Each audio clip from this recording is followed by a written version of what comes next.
No vídeo de hoje estou trazendo um relançamento de 2024 do primeiro álbum dos Jethro Tull numa versão expandida, uma versão em álbum triplo. Estou falando de que álbum? Jethro Tull Bursting Out, esse álbum fantástico que traz, na minha opinião, o Jethro Tull no seu ápice. Roda a vinheta. Bursting Out, o primeiro álbum ao vivo dos Jethro Tull, que foi lançado em setembro de 78. Mas para a gente falar sobre esse álbum, a gente precisa voltar a um ano antes, em 1977. A banda já tinha intenções de fazer um álbum ao vivo em 1977. Tanto é que nessa nova edição ali conta a história de como foi a escolha de um álbum ao vivo que eles queriam tanto lançar, e mostra que no ano de 77 eles gravaram vários shows ali como testes para ver como funcionaria um álbum ao vivo. Então muita coisa de 77 foi gravada e consta nos arquivos da banda. Mas o que acontece é que em 78 a banda estava no seu ápice, depois de gravar vários álbuns ali ao longo dos anos 70, como foi o caso do Aqualung, que inclusive tem aqui no canal. Depois, se vocês quiserem dar uma conferida na versão do Steven Wilson, que eu coloquei aqui no canal, com encarte também belíssimo, eu vou deixar o link aqui embaixo e também no card aqui acima. Então a gente já tinha lançado o Aqualung, lançaram o Thick as a Brick, tinham lançado já outros álbuns muito legais, Minster in the Gallery, War Child, e até que chegou Songs from the Wood também, que eu não poderia esquecer, e até que chegou o Heavy Horses. Então Heavy Horses decidiram que tinham que gravar um álbum ao vivo. E grande parte desse álbum foi gravado em Bern, no Festival de Bern, no dia 28 de maio de 78. Grande parte do álbum foi tirado desse show. Alguns outros ali foram tirados de outras datas da turnê europeia de 78. Não fala ali exatamente de onde cada música foi tirada, mas sabe-se que grande parte do álbum, pedaços ali da improvisação do solo de flauta, a própria introdução do álbum, que conta com Claude Nobs falando ali, apresentando a banda, dizem que é desse show de Bern. Bom, o que consta ali é que o Ian Anderson, perfeccionista como ele passou vários dias ouvindo todos os shows que foram gravados, que a intenção era gravar apenas o de Bern, que foi gravado inclusive em 24 pistas. Todos os outros shows da turnê europeia foram gravados em 8 pistas, então não era a mesma quantidade de canais disponíveis para todos os instrumentos. Tanto é que nessa edição expandida você tem ali 2 faixas que não apareceram na versão original e que você percebe ali um pouco de diferença de qualidade. Nada que você diga que a qualidade é ruim, mas numa escala de 0 a 10, vamos supor que o álbum original, as músicas tenham assim a qualidade 10, essas outras uma qualidade 9, 9,5, alguma coisa assim do tipo. Essa fase do Jethro Tull também conta nada mais, nada menos do que 6 integrantes no palco, uma coisa assim que a banda começou com 4 integrantes, depois virou 5, depois 6, e que, na minha opinião, a banda estava ali no seu auge. Você tinha ali músicos ali, instrumentistas assim perfeitos, Você tinha ali o tecladista, e até condutor de orquestra, o David Palmer, Você tinha ali o John Ivan, que era um tecladista, um pianista excelente, Você tinha ali o Barrymore Barlow, que também, além de baterista e percussionista, também era flautista, assim como o Martin Barre também tocava flauta e também guitarra, Você tinha ali o John Glasscock, que, por incrível que pareça, foi a pessoa que o Ian Anderson permitiu com que houvesse backing vocals no Jethro Tull, foi através do John Glasscock. John Glasscock fazia esses backing vocals, então era a banda ali perfeita, Para mim ali foi o ápice da banda. Depois, é claro, o Jethro Tull continuou fazendo outros álbuns, fez o Stormy Wash, que foi o último ali com o John Glasscock, que depois ele faleceu, depois vieram outros álbuns, grande parte dos integrantes saíram da banda, mas isso é papo para outra história, Mas vamos falar aqui então do Bursting Out. Esse álbum já teve assim vários relançamentos, A primeira vez que ele foi lançado em CD foi em 1990, e nesse lançamento em CD eles resolveram enxugar esse álbum, Eles tiraram ali 3 faixas, que para poder fazer com que todas as músicas coubessem num único CD. Bom, Eu não gosto de material incompleto. Para mim, como vocês podem ter visto aqui nos meus vídeos, né, eu gosto de ter a versão mais completa possível em vinil, né, porque para não dar depois aquele arrependimento, poxa, se eu tivesse comprado a versão mais completa, né? Então, a versão em CD é uma versão incompleta, na verdade não me agrada, até porque a sonoridade do CD eu não achei muito interessante em relação ao vinil da época, né? Não houve assim uma melhora, até que em 2004 eles resolveram remasterizar, a qualidade ficou melhor e veio o show inteiro, né? Veio o Bursting Out completo ali em CD duplo. Depois, mais para frente, eles fizeram uma versão com Steven Wilson Remix, né? Com 3 CDs, mais 3 DVDs de áudio, né? Então foi uma coisa assim belíssima. E desse material eles decidiram fazer o lançamento agora em 2024 do Bursting Out em vinil, né, que eu achei sensacional. A sonoridade assim tá absurdamente boa.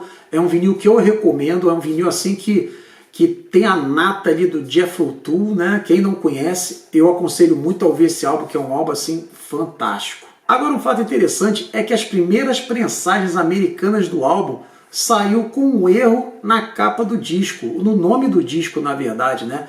O nome do disco é Bursting Out. Então o que eles fizeram foi tirar a letra R, colocando apenas Bursting Out. Então foi uma coisa assim bem interessante ali nas primeiras prensagens americanas. E outra coisa também interessante é que todo álbum ao vivo naquela época dos anos 70, grande parte dos álbuns ao vivo das bandas, eram feitos overdubs. O que são overdubs? São gravações feitas em estúdio para poder sobrepor aquelas gravações feitas ao vivo que não ficaram muito boas. Às vezes por conta de alguma interferência ali num cabo, né, que ficou com muito chiado, ou às vezes por conta de algum erro de tocabilidade. Então esse álbum, infelizmente, teve algumas faixas ali que foram feitas overdubs que o próprio Ian Anderson chegou a comentar. Bom, eu não vou me estender muito nesse vídeo, porque eu quero mostrar esse álbum por dentro que ficou muito legal. Vamos ver? Bom, então esse aqui é o álbum do Jethro Tull ao vivo, Bursting Out, né? O primeiro álbum ao vivo da banda, né? Nessa versão de 2024, que é uma versão em álbum triplo, que eu vou mostrar o interior já já para vocês. E essa edição também é bem legal porque ela apresenta 2 músicas que não foram lançadas na edição original, né? Então aqui nós temos o lado 1, lado 2, 3 e 4, 5 e o lado 6, que eu vou mostrar depois com detalhes todas essas músicas para vocês, né? E aqui nós temos aquela famosa foto da banda que também era a mesma na contracapa do álbum original. O que é bem interessante é o gatefold desse álbum, né? Ele é em 3 partes, ó, como vocês podem ver aqui, que eu vou mostrar uma a uma para vocês. Repare que é repleta de fotos bem legais, fotos inéditas, né? Você tem aqui o Ian Anderson, né? Aqui o baterista Barry Moore Barlow, você tem lá o John Ivan, Martin Barry, Ian Anderson, o baixista John Glasgow. Bom, e aqui nós temos exatamente assim a história de 1978 da banda, né? Na verdade é uma pergunta e resposta, né, que fizeram para o Ian Anderson, né? Muito bacana essa história que ele conta, uma história que ele conta repleta de detalhes, que eu vou deixar depois as fotografias disso aqui lá no canal do Montana no Instagram, né? Então nós temos aqui tudo falando sobre a turnê de 78, a turnê do Heavy Horses, aqui como foram o material selecionado para o Bursting Out, muito bacana, muita coisa bem interessante. E aqui terminando, nós ainda temos essa outra parte aqui, essa terceira parte aqui, que conta mais um pouco da história, aqui falando do making of do Bursting Out, até que nós temos aqui o que foi de equipamento, né? As gravações testes de 77 que eles fizeram, né? Que já vinham com a intenção de gravar um álbum ao vivo desde a turnê de 77, os shows que eles chegaram a gravar como teste, né? Aqui os seguintes shows europeus que eles gravaram para esse álbum. O problema é que esse álbum não fala de onde cada música foi retirada, né?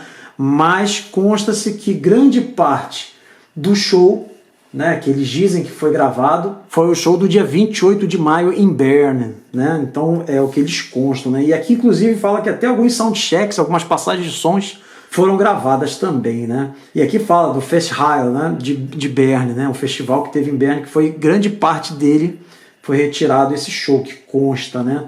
Muito legal. Bom, vamos dar uma olhadinha aqui no primeiro álbum. Repare que você tem um encarte igualzinho que a gente tinha na versão original. Ali uma foto inicialmente da banda. Aqui a gente tem a foto do baixista John Glasscock, aqui do Barry Moore Barlow, do baterista, e aqui do Martin Barre, né? E aqui do outro lado, mais outras fotos dos outros integrantes, né? Aqui Martin Barre, aqui do John Glasscock, Ian Anderson, aqui do David Palmer. Bom, e vamos ver aqui o que nós temos, né? Começando no lado 1, nós temos Introduction by Claude Nobbs, depois No Lullaby, Sweet Dreams, Skating Away on the Thin Ice of a New Day, Jack in the Green e One Brown Mouse. Né? Então, as mesmas faixas que tinha na versão original. Já que no lado 2 aparece já a primeira novidade, uma faixa que eu gosto muito do Jethro Tull, que é a Heavy Horses, logo de cara, né? Você repara que a Heavy Horses não tem, nesse disco, não tem uma sonoridade equivalente ao restante do álbum. Você vê que tem assim, vamos dizer que de 0 a 10, né? Se o álbum original tinha sonoridade 10, você repara que a Heavy Horses tem a sonoridade 9, né? Provavelmente eles não escolheram para a primeira prensagem do álbum justamente por conta da qualidade. Mas para esse álbum permanecer mais completo, eles inseriram essa música, mas mesmo assim tá belíssima, né? Depois nós temos A New Day Yesterday, Flute Solo Improvisation, incluindo God Rest in Merry Gentlemen e Bourrée. Bom, essas outras já tinham na versão original, né? A versão original é essa que era dupla, não era tripla, né? Esse aqui, então, finalizando, é o nosso disco 1. Vamos dar uma olhadinha agora no disco 2. Nós temos também fotos aqui, igualzinho do encarte original. Várias fotos aqui do Ian Anderson, né? Outra aqui do baixista. E aqui atrás nós temos as outras fotos, né? Aqui do Ian Anderson novamente, David Palmer, John Ivan. E aqui em cima do Barry Moore Barlow, do baterista, né? Vamos ver o que nós temos mais aqui. No lado 3. No lado 3 também nós temos uma outra novidade, ó. Começando com Live in the Past, só que numa versão instrumental. Essa versão que não tinha na versão original do álbum, né? Depois continuando Songs from the Wood e Thick as a Brick. Aqui no lado 4 nós já temos Hunting Girl, Too Old to Rock and Roll, Too Young to Die, Conodrum e Minstrel in the Gallery. Bom, lembrando que esse álbum, quando foi lançado em CD pela primeira vez, algumas músicas eles tiveram que não colocar para poder ficar um CD simples, né? Um CD, só um único CD, né? Então eles tiveram que tirar 3 músicas para poder caber num único CD, e foi o caso da Conodrum que foi retirada. Bom, aqui nós temos o disco 3, um material inédito, né? Aqui nós temos a formação da banda na época, e Anderson, Martin Barre, John Ivan, Barry Moore Barlow e David Palmer e John Glasscock. Lembrando que no lado 6, que é o lado que eu vou mostrar para vocês agora, que é o show do Madison Square Garden, quem toca baixo na verdade é Tony Williams, tá? Então aqui nós temos todos os dados técnicos. O show no Madison Square Garden, que é o lado 6, que vem como bônus, né? É um estéreo remix do Steven Wilson, gravado em 24 canais no Madison Square Garden, Nova York, no dia 9 de outubro de 1978. Sonoridade muito boa. E aqui nós temos uma outra foto do Ian Anderson, como vocês podem ver, e aqui tem os agradecimentos. Então vamos dar uma olhadinha no nosso álbum aqui. Então nós temos aqui no lado 5, fechando Bursting Out. Nós temos lá o Cross-Eyed Mary, Quatrain, Aqualung, Locomotive Breath e Dan Buster March, né? Fechando o nosso Bursting Out. E aqui no nosso lado 6 é que nós temos os bônus, né? Madison Square Garden Performances. Então nós temos Flute Solo Improvisation, incluindo God Rest in Merry Gentlemen, com Kelpie. Depois Songs from the Wood, com P-Brot Intro, a Single Man, incluindo Drum Solo, My God e Cross-Eyed Mary. O legal desse lado 6 é exatamente isso. O solo de flauta é bem diferente do que veio no álbum original, né? Porque no álbum original eles tocam Bourrée, aqui eles tocam Kelpie. Songs from the Wood contém essa intro. A Single Man, que não tem no álbum original. E My God também, que não tem no álbum original do Bursting Out, né? E a Cross-Eyed Mary, né? Cross-Eyed Mary, que tem uma versão diferente da que aparece aqui no nosso lado 5. Bom, esse aqui então é o nosso álbum Bursting Out nessa versão de 2024, bem completa, dos Jethro Tull. É isso aí. Bom, espero que tenham gostado do vídeo de hoje. Se gostou, dê o seu like, compartilhe para que o algoritmo do YouTube possa levar esse vídeo e os outros aqui do canal para mais e mais pessoas que curtem o mesmo conteúdo. Não esqueça também de deixar seu comentário, pois é muito importante, pois eu leio todos eles.